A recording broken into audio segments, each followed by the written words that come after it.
Nous acclamons pour Jésus.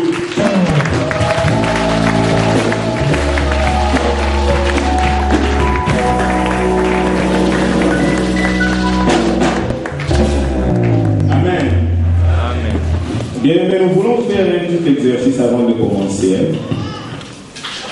Nous voulons acclamer pour Jésus.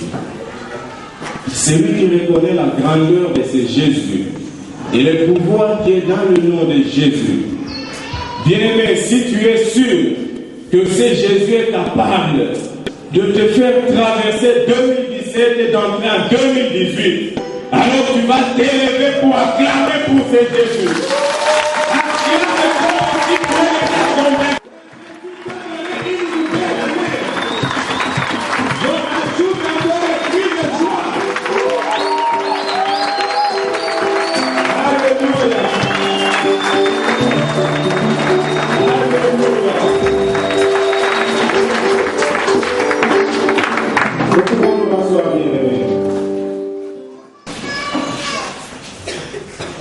Bien-aimés, nous bénissons notre Dieu ce matin.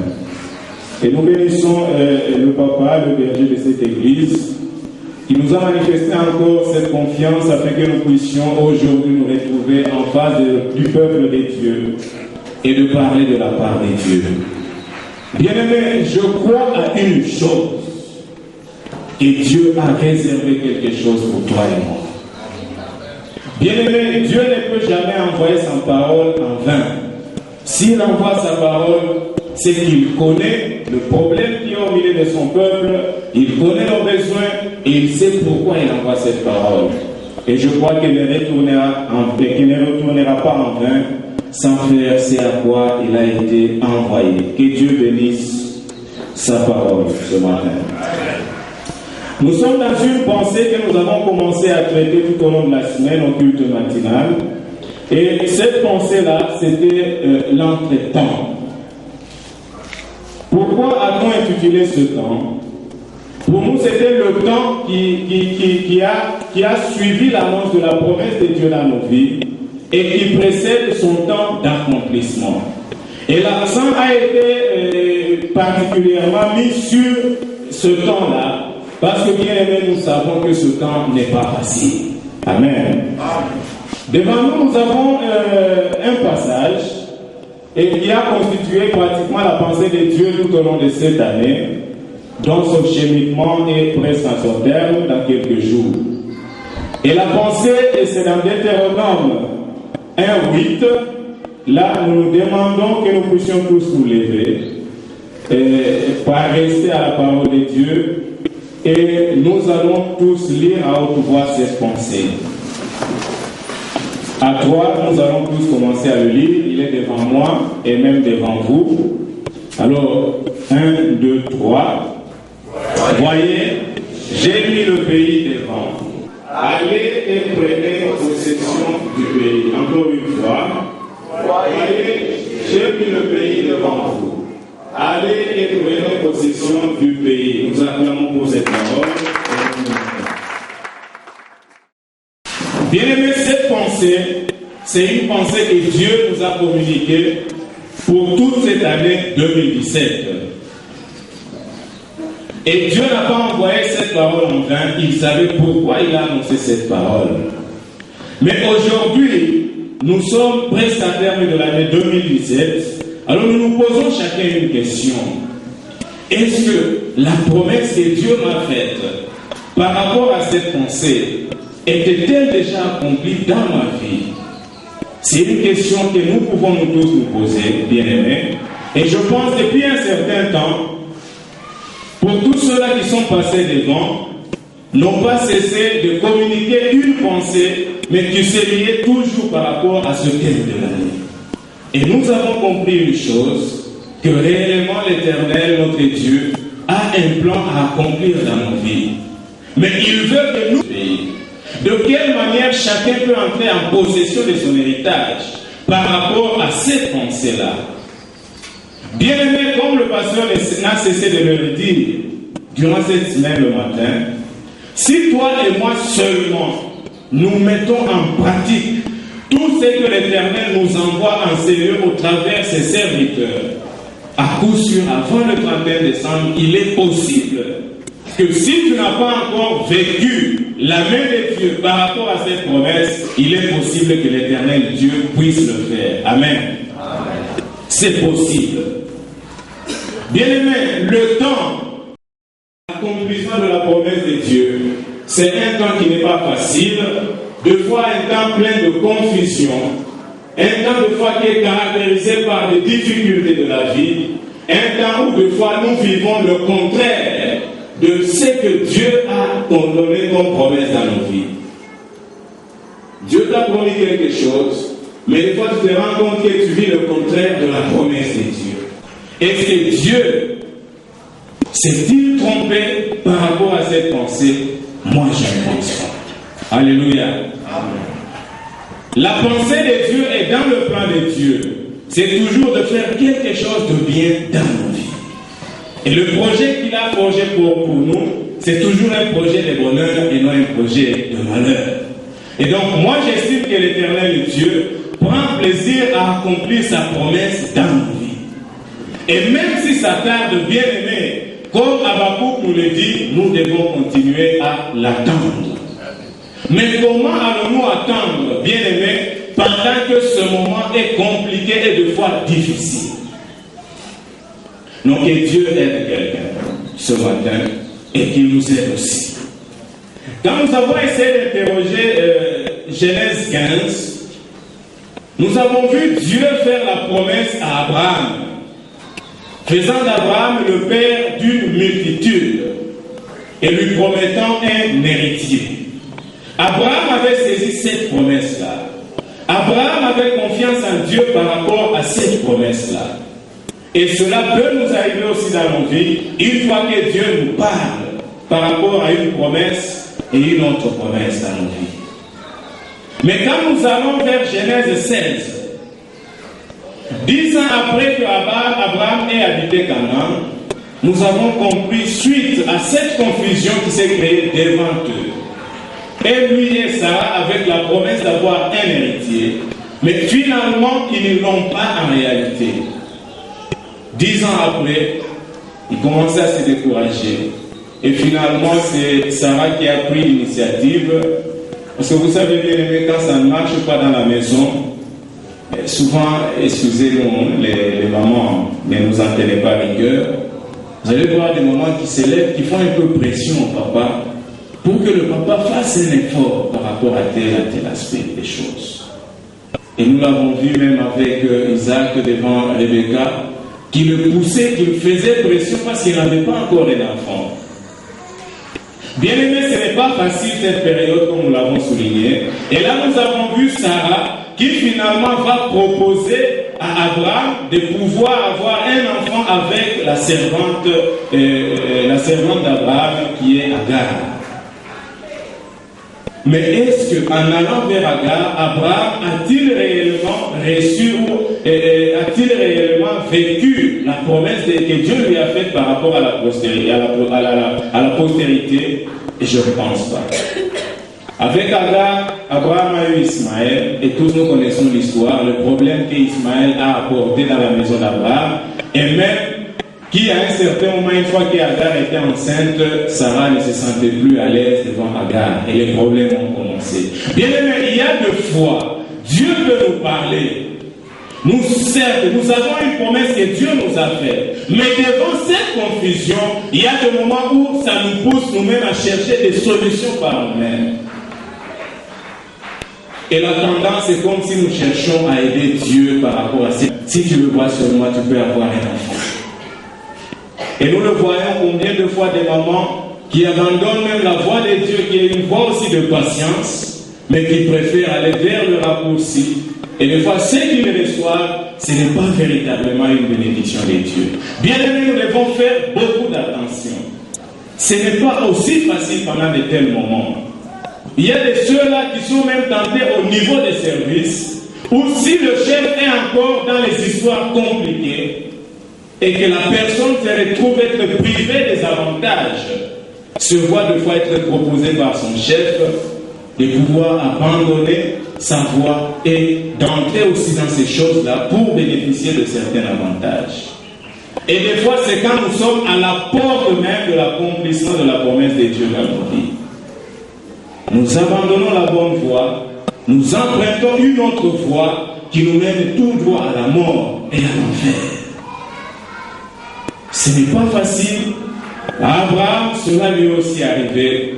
Voilà qu'ils ont eu Ismaël, et le problème d'Ismaël est jusqu'aujourd'hui dans le monde. Toi et moi, nous connaissons l'histoire. Nous n'allons pas nous atteler plus là-dessus. Nous avons dit que c'est un temps si difficile et compliqué. Mais des fois compliqué, pourquoi? Parce que personne n'arrive à appréhender les voies par lesquelles l'Éternel peut passer pour le bénir. Alléluia. Et ces voies telles que nous démontre Ésaïe 55, verset 8, la Bible déclare, nous sommes dans Ésaïe 55, 8, nous allons lire au nom de Jésus-Christ. Car mes pensées ne sont pas vos pensées, et vos voix ne sont pas mes voix, dit l'Éternel. Bien-aimés, nous passons par des moments de confusion parce que personne ne maîtrise les voies par lesquelles, ou les voies qui vont être utilisées par Dieu pour accomplir la promesse qu'il lui a faite dans sa vie. Et ça devient encore compliqué. Il y a des moments où Dieu peut utiliser des voies qui sont compliquées pour nous, des voies compliquées, des voies difficiles, et pourtant c'est par ces voies-là qui nous amènent tout droit vers l'accomplissement de sa promesse dans nos vies. Et là nous l'avons vu même avec Joseph. Si à Joseph on avait dit que nous voilà pour devenir premier ministre en Égypte, voilà la voie par laquelle toi tu vas passer. Je ne crois pas que Joseph pourrait être prêt à accepter cela. Et c'est pourquoi Dieu nous impose certaines situations. Parce que dans son plan, comme quelqu'un le disait, que l'Éternel Dieu écrit droit avec des lignes courbes.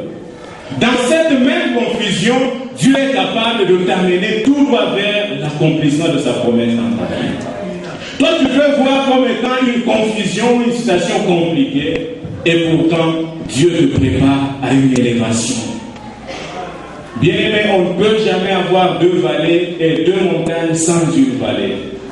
Et pour ceux-là qui ont marché avec Dieu, se sont retrouvés à un certain moment dans une vallée. Et là, c'est l'école de Dieu. Beaucoup de gens cherchent à monter, à se retrouver au sommet, mais ne veulent pas passer par la vallée. Bien aimé, acceptons de passer par la vallée, parce que c'est elle qui nous prépare à la montée. Alléluia. Vous savez, il y a une chose. Quand quelqu'un se trouve encore dans la vallée, il est difficile que les gens la voient aller. Amen. Amen. Mais essaie seulement de monter, de te retrouver au sommet. Là, tu verras l'attention de tout le monde. Et c'est pourquoi, quand Dieu ne nous a pas encore bénis, il est difficile d'avoir de la compagnie autour de nous. Mais quand Dieu se décide de nous élever, nous nous retrouvons maintenant à la hauteur. C'est alors que nous verrons des gens nous contempler et venir vers nous. Mais faisons attention. Il n'y a pas que les bons qui vont s'approcher de nous, mais il y aura aussi des mauvais qui vont s'approcher de nous. Toute élévation est préparée par Dieu. Ne soyons pas pressés, bien aimés, à l'élévation, parce que nous risquerons, une fois élevés, de tomber encore en fiasco. Et nous avons vu beaucoup de serviteurs de Dieu qui ont été pressés de monter, mais une fois au sommet, ils n'ont pas su se tenir. Parce que quand tu es dans la vallée, la montagne te couvre de fois devant. Mais une fois au sommet, bien aimé, tu es à la merci maintenant des vents qui viendront de n'importe quel côté. Et ces vents ont des noms. Bien aimé, si tu n'es pas fort et tu n'as pas été préparé, tu risques de tomber. Et la chute, je ne pense pas que ça sera une bonne chute. Acceptons de passer par ce moment. Parce que Dieu nous prépare à une élévation des malades. Les voies de Dieu ne sont pas nos voies. Personne ne peut appréhender ou comprendre les voies que l'Éternel peut utiliser dans sa vie. Même les serviteurs de Dieu. Et si nous allons dans le livre de 1 Samuel, plutôt 2 Samuel 22, 31. Là, on nous dit que les voies de l'Éternel sont parfaites. C'est vrai que les voies que l'Éternel utilise pour nous, ce sont des voies qui sont parfaites, parce qu'elles nous préparent à l'accomplissement de la promesse de Dieu dans nos vies. Mais essayons de voir ce qui s'est passé avec Saül et ce qui s'est passé aussi avec David. Ces 2 hommes de Dieu que Dieu a préparés comme roi d'Israël avaient comme point commun Samuel. Samuel qui était un serviteur de Dieu, mais qui a été envoyé pour oindre David et Saül de différentes manières. Les voies que l'Éternel a utilisées pour David et même pour Saül n'étaient pas les mêmes voies.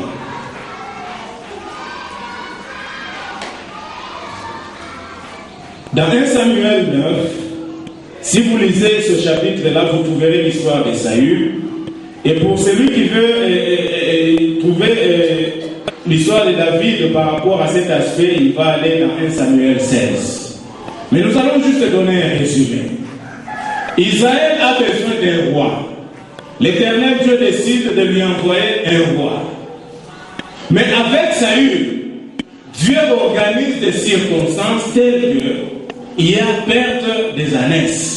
Et que Saül doit aller à la recherche des ânesses. Et à la recherche des ânesses, Saül va rencontrer finalement Samuel, qui, une fois déjà averti par Dieu, va le oindre comme roi. Nous connaissons tous l'histoire, je le dis seulement en bref. Pour Saül, il fallait que Saül se déplace vers Samuel. Mais pour David, Dieu a suscité Samuel pour aller à la rencontre de David. Mais tous deux devaient être oints comme roi d'Israël. Mais les voies utilisées par Dieu n'étaient pas les mêmes voies. Bien-aimés, cessons de regarder ce qui se passe dans la vie de l'autre. Ce que Dieu peut faire avec X ne peut pas forcément le faire avec Y. Il peut faire pour moi. Nous pouvons avoir une même destinée devant nous. Mais Dieu peut utiliser différentes voies pour nous amener à cette même destinée. Nous pouvons nous tous rechercher un travail, mais Dieu lui-même va organiser des voies différemment pour aller vers ce travail. Et quand Dieu s'élève, bien aimé, nous ne faisons pas d'efforts. Si nous sommes avec lui, il organise lui-même les circonstances, parce qu'il est le maître des temps des circonstances, pour nous amener vers l'accomplissement de sa promesse dans la vie. Amen. Nous avons dit que ce temps est difficile pour vous et moi. C'est un temps plein de confusion, un temps plein d'incertitude, qui à un certain moment nous commençons à regarder les autres. Et même dans nos prières, Seigneur, regarde, tu as fait tel à tel autre. Est-ce que tu ne peux pas aussi le faire pour moi?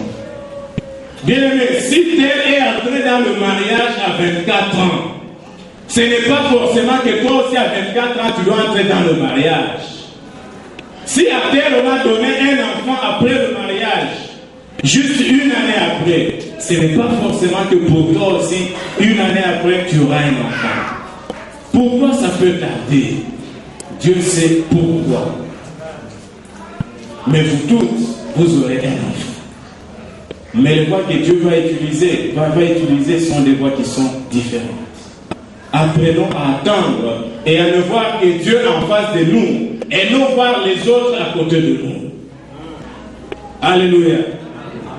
Donc quand je vois mon ami qui est déjà béni, tout ce moi je me dis, non, notre Dieu est fidèle, il a accompli dans sa vie ce qu'il va accomplir aussi dans ma vie. Mais la grande erreur, c'est de penser que Dieu va faire de la même manière avec tel et le faire aussi pour toi aussi. Un jour, mon premier emploi quand j'avais terminé l'université en 2005, pendant que je cherchais un emploi,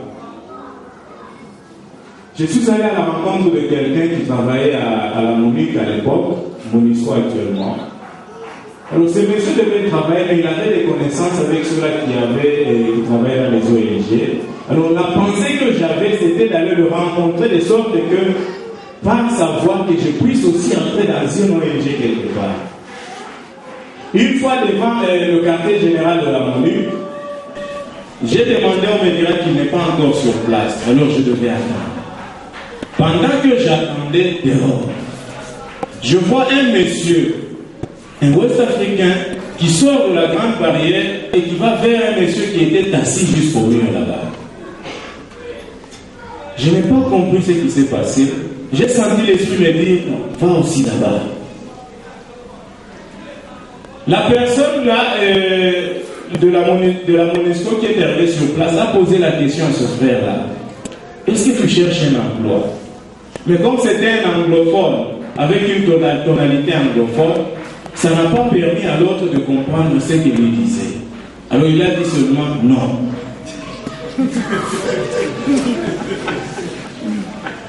Alors j'ai senti l'esprit me pousser, non, on va aussi là-bas. Une fois arrivé sur place, il tourne vers moi. Cherche travail? Moi je dis oui, ton nom. Il prend mon nom, c'est alors que l'autre aussi est surpris. Il dit non, non, moi aussi je cherche travail. Il dit non, non, non, non, moi demandais toi dis non. Et ça s'arrête là. Quand mon nom, il entre à l'intérieur.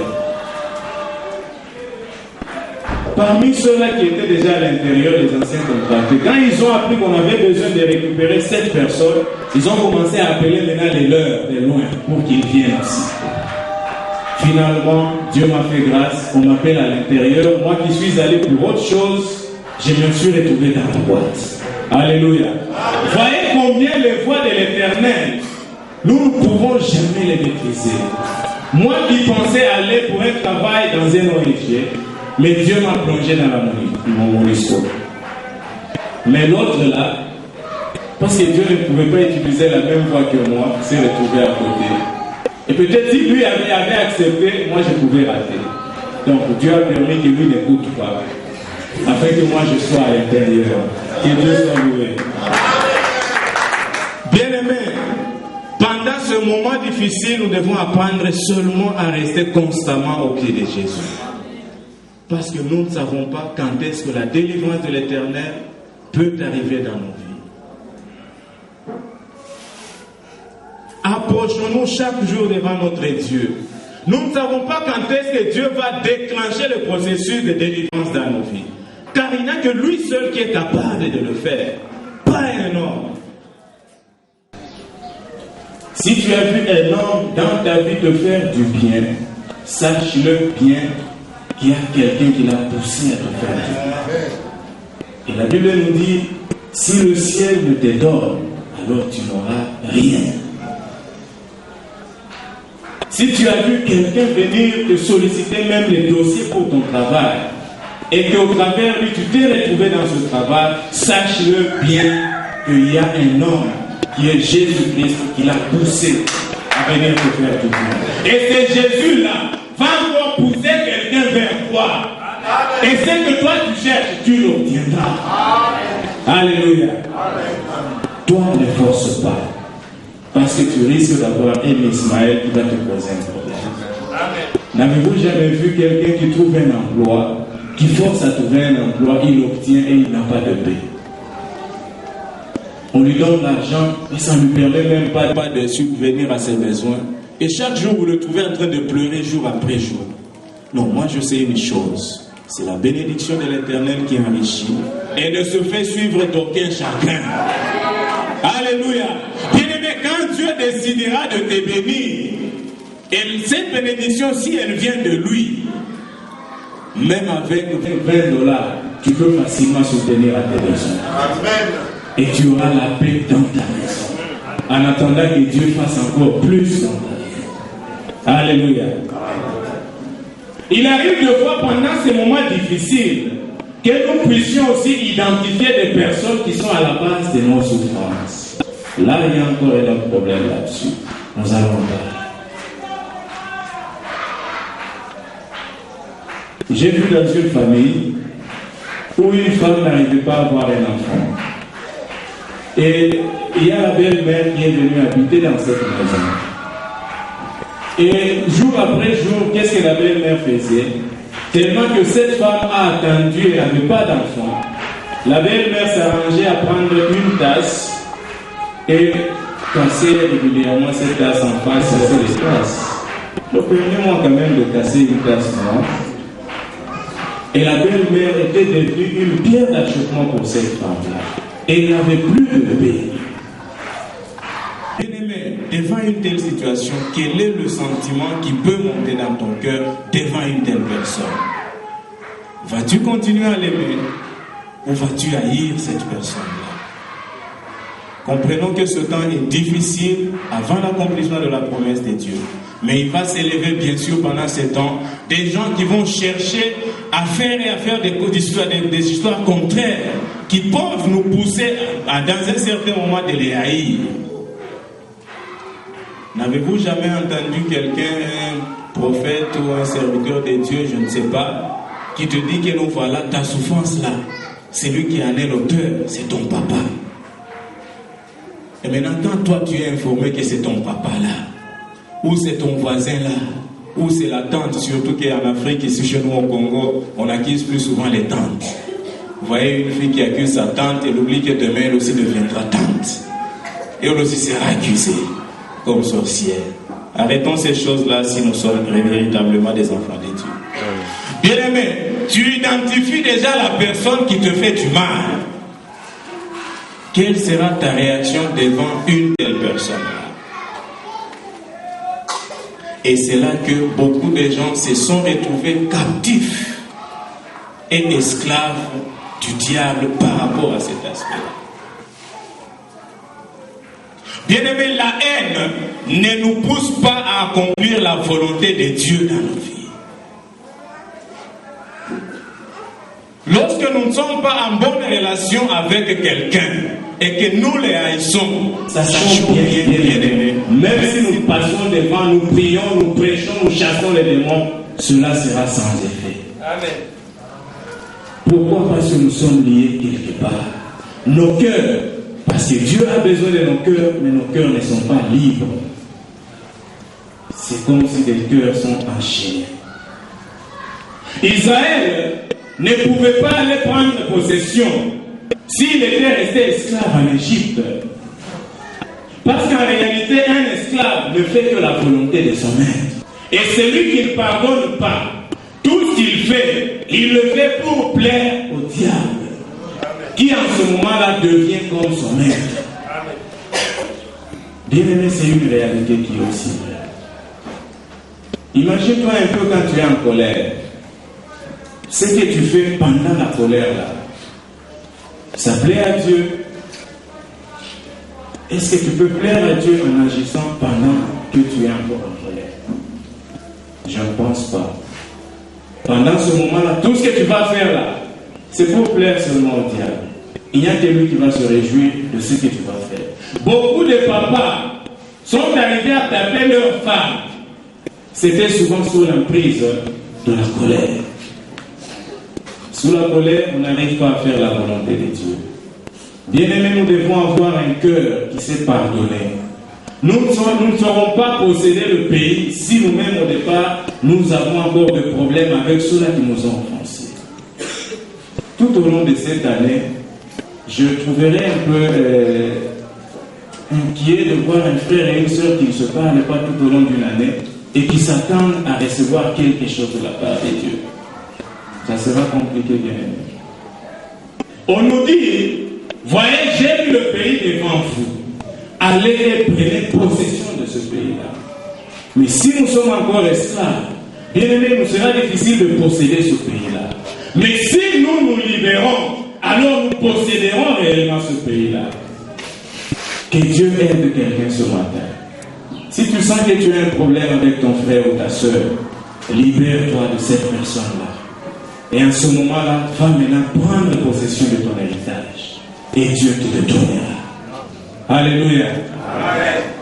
Il fallait que Dieu libère d'abord Israël de la main des pharaons, afin que Israël maintenant aille posséder le pays.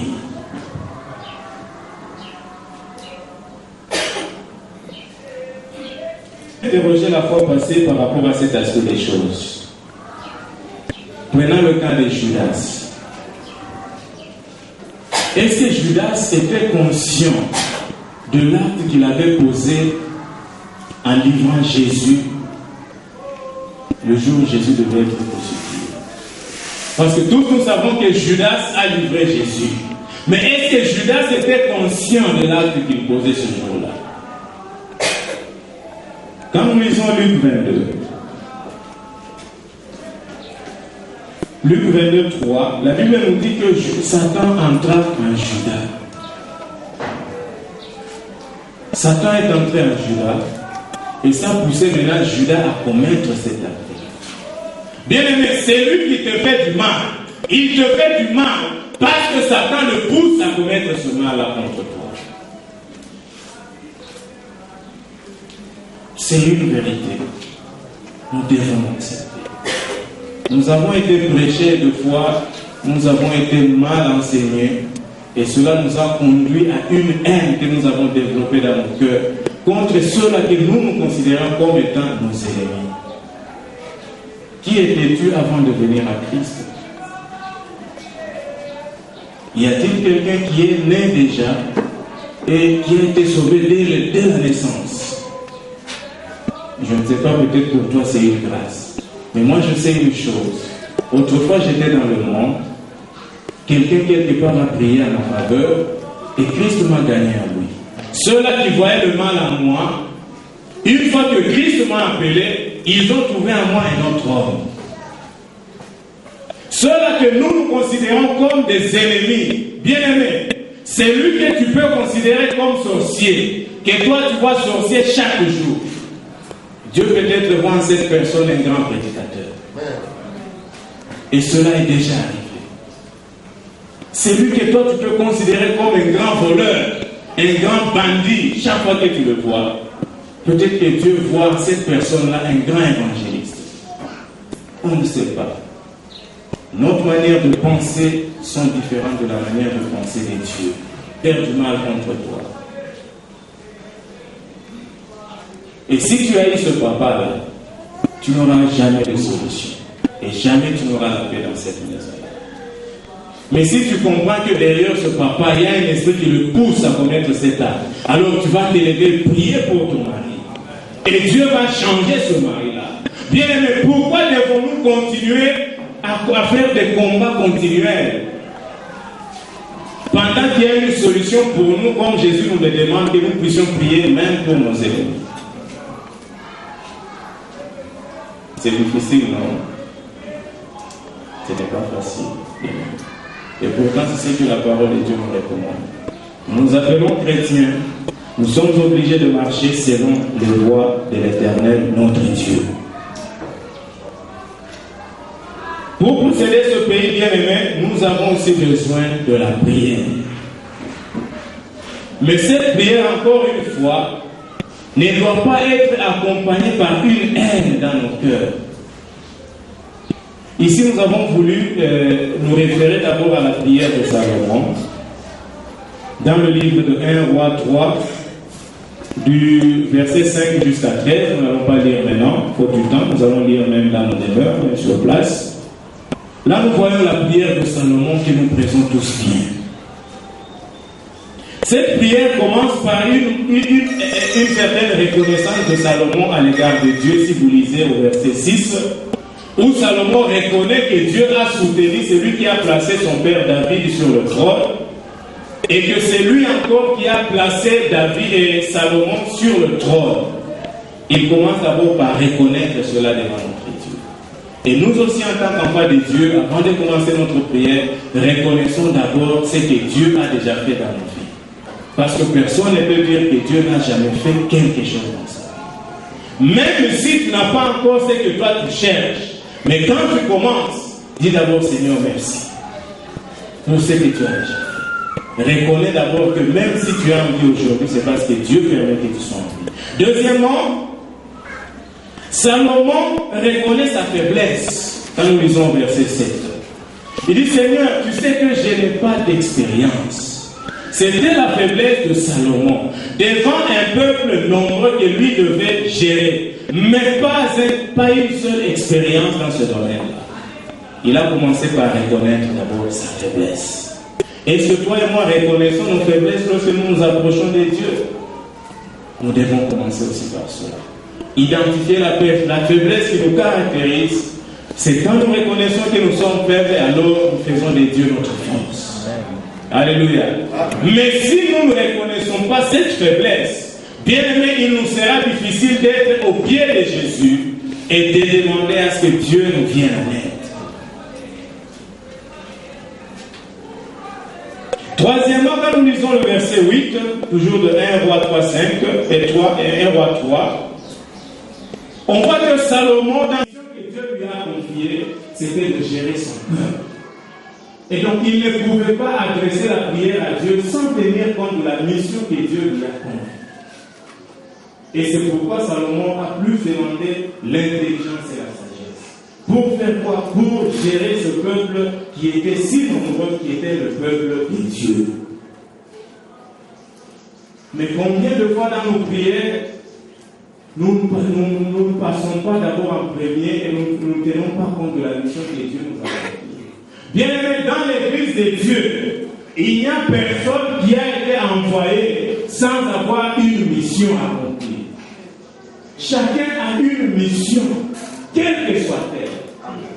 Dieu ne peut jamais t'envoyer sur cette terre sans te confier une mission. Chacun a une mission. Maintenant, quand tu pries, est-ce que tu associes aussi la mission que Dieu t'a confiée? Ou toi, c'est seulement des intérêts personnels que tu mets en jeu? Bien, mais si nous n'associons pas la mission que Dieu nous a confiée, il nous sera difficile de posséder notre héritage. Et là, Dieu va nous regarder jusqu'à ce que nous comprenions la mission qu'il nous a confiée et que nous puissions associer nos prières aussi par rapport à cette mission. Seigneur, donne-moi du travail. Où est la part de Dieu dans ce travail? Anne a demandé un fils. Il a dit, Seigneur, si tu me donnes ce fils-là, je te le donnerai. Je te le consacrerai. Dieu a trouvé sa part. Il a donné à Anne Samuel et au-delà de cet enfant, il lui a donné encore plus. Alléluia. Dieu a identifié l'intérêt, son intérêt par rapport à la prière de Salomon. Et il lui a dit, au-delà de l'intelligence et de la sagesse, voilà ce que je vais te donner. Les richesses.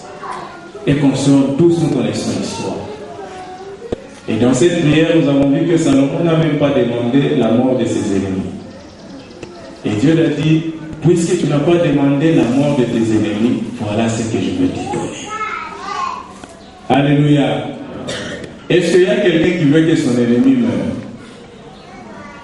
Même quand tu pries là, l'intention c'est quoi? Que ton ennemi là meure ou bien qu'il soit sauvé? Seigneur, j'invoque ton feu. Consume. Brûle. Et toi, il faut aller dans mon dos. La pensée, c'est là où il y a. Quelle est la pensée qui monte dans nous chaque fois que nous prions? Quelle est la pensée qui monte dans nous chaque fois que nous nous demandons de monter, de commencer la prière d'autorité? Et même dans l'église d'aujourd'hui, c'est la prière la plus forte. Quand chacun demande quelque chose, c'est à peine qu'on entend sa voix. On chuchote. On ne veut pas que l'autre entende. Dieu, toi-même, tu connais, tu as dit dans ta parole que tout ce que vous demanderez, avant même que vous ouvrez la bouche, moi je connais déjà. Seigneur, tu connais mon problème. Mais quand il s'agit d'envoyer le feu, là c'est toute l'église qui se lève. Mais même une femme enceinte, elle ne s'assoit pas.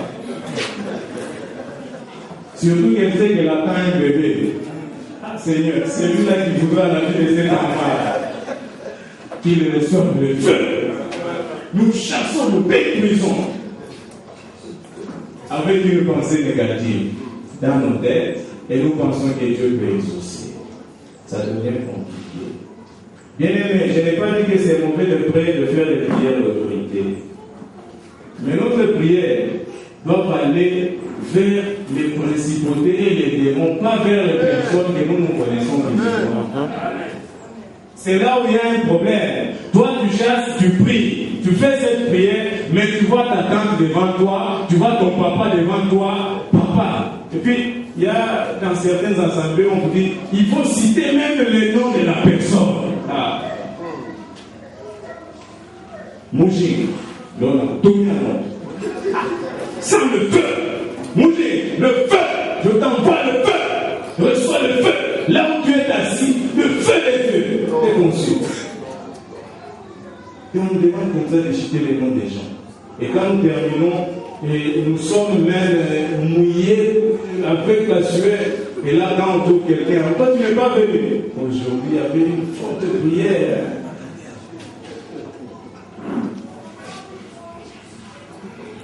Bien aimé, on nous a beaucoup détournés. On nous a trompés. Et nous sommes restés comme ça, liés, sans se rendre compte. Et les choses n'avancent pas. Tous ces gens-là, l'objectif premier, c'est quoi?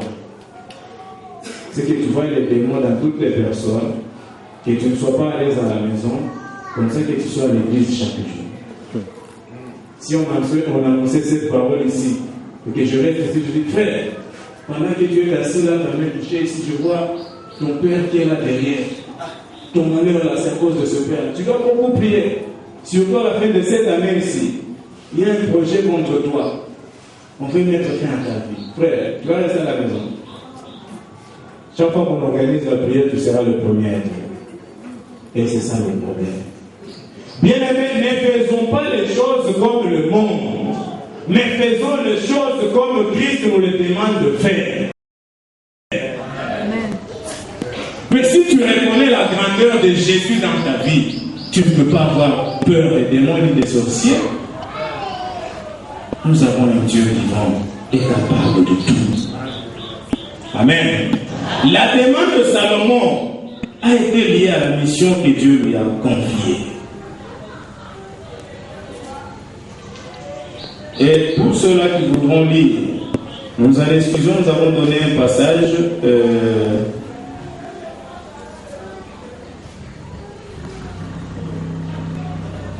Un passage qui n'avait pas corroboré avec la pensée. La Bible nous dit que nous n'avons pas à lutter contre la chair et le sang, et là nous le trouvons dans Luc 22, verset 3. Bien aimé, nous continuons toujours avec la pensée par rapport à la prière de Salomon. Et on nous dit ici que la réaction de Dieu, nous le verrons au verset 10 et 13, et nous comprenons comment Dieu a réagi face à la prière de Salomon, parce qu'il a trouvé aussi sa part et son intérêt en cela. Et à la fin, nous avons compris la promesse aussi que Dieu a fait à Salomon, une promesse qui est liée aussi à la vie de sainteté. Quelle est cette promesse-là? Je prolongerai tes jours. Si toi, Salomon, tu marches selon mes voies et mes préceptes. Alors j'ai compris une chose, que nous n'avons pas de foi à demander, Seigneur, ajoute-moi des jours dans ma vie. Fais que je puisse avoir un long jour ou une longue vieillesse. Bien aimé, tout cela seulement si nous marchons dans la crainte de Dieu, nous l'aurons. L'expérience nous démontre que nos grands-parents là, ne connaissant pas Dieu, mais ils avaient des vertus qui étaient semblables aux vertus que Dieu nous recommande aujourd'hui. Ils savaient que voler c'est mauvais, ils savaient que aller avec une femme d'autrui c'est mauvais, ils savaient au moins différentes choses que nous ignorons aujourd'hui. Et on voyait des gens aller jusqu'à 90 ans, jusqu'à 60 ans, comme moi en 2000 là j'avais enterré la maman de ma grand-mère qui était déjà vieille. Et on ne savait même pas identifier son âge. Si nous marchons dans la sainteté, alors nous verrons Dieu prolonger aussi nos jours sur cette terre. Qu'est-ce que nous allons dire enfin, bien-aimés? Exode 6:5 nous dit ceci. Là, c'est Dieu qui parle. J'ai entendu les gémissements des enfants d'Israël que les Égyptiens tiennent dans la servitude. Et je me suis souvenu de mon alliance. Qu'est-ce qu'on peut retenir de ça? Dans la promesse de Dieu, Israël était en servitude en Égypte. Dieu a entendu les cris d'Israël. Mais ce qui a poussé Dieu à agir, c'est quand il s'est rappelé de l'alliance qu'il a fait à son peuple là. Voilà ce qui explique ce verset. il s'est souvenu de cette alliance. Qu'est-ce que cette alliance et qu'est-ce qui était dit dans cette alliance-là? Parce que cette alliance a commencé avec Abraham, où Dieu lui a dit, je donnerai à ta postérité ce pays. Et le Torah nous dit, prenez possession du pays. Bien-aimés, si nous ne sommes pas en alliance avec Dieu, il nous sera difficile que Dieu puisse nous aider à posséder ce pays-là. Voilà pourquoi une question nous est tous posée. Est-ce que quelqu'un est conscient qu'il marche avec Dieu? Tu ne peux pas posséder ce pays si tu n'as pas Christ dans ta vie. Tu ne peux pas posséder le pays, posséder ton héritage, si tu avais déjà laissé Christ derrière et que toi tu t'es mis devant, et tu as besoin de lui seulement quand tu es devant les difficultés, alors toi tu tournes et tu dis, Seigneur, viens à mon aide. Mais tu ne laisses pas précéder et contrôler ta vie. Et beaucoup de gens se sont retrouvés en train de demander à Dieu pour qu'il accomplisse la promesse dans leur vie. Et pourtant, en réalité, Christ n'a plus la première place dans leur vie. Et même la prière, c'est quand nous sentons que nous sommes menacés, nous avons des problèmes, c'est alors que nous prions. Est-ce que Christ est la priorité pour ta vie? La nouvelle alliance, c'était avec Christ.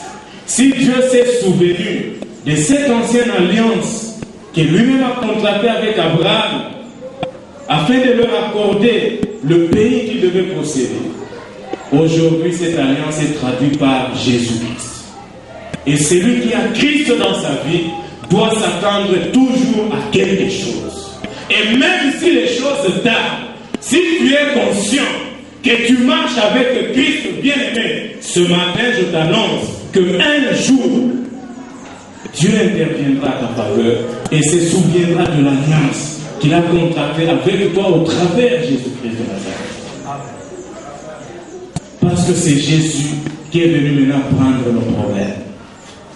À la croix, il a pris tous nos fardeaux. À la croix, il a pris tous nos problèmes.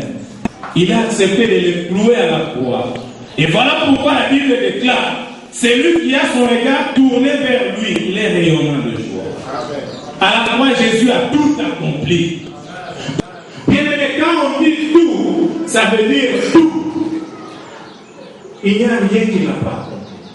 Il a tout accompli. Le problème que tu as, Christ l'a tout accompli.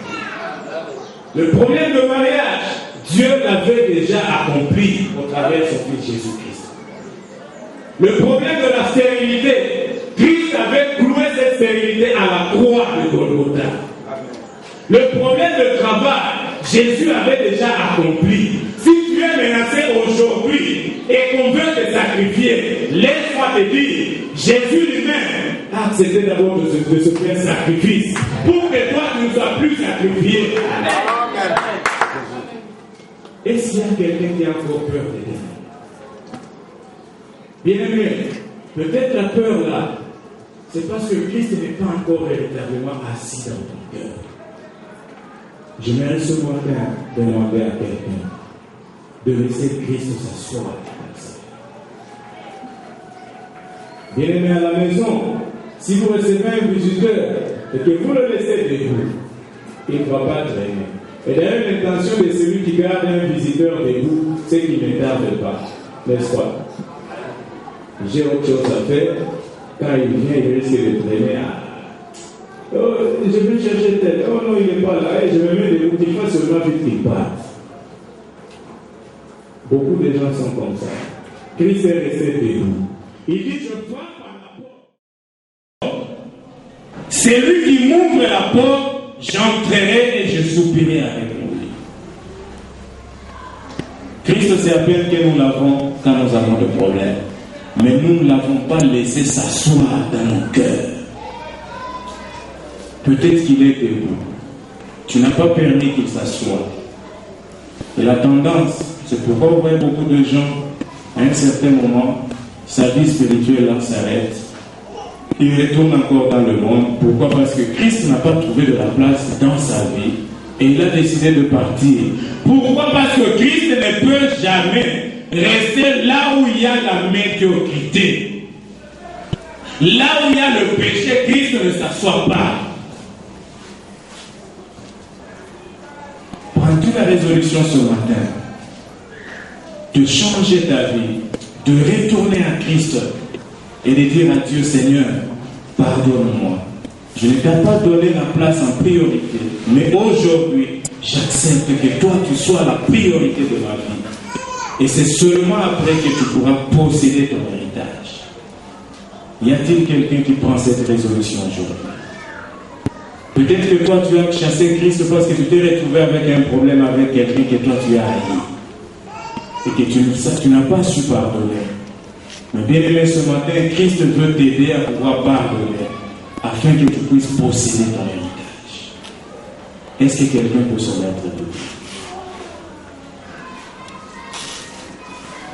Est-ce que quelqu'un peut se mettre debout?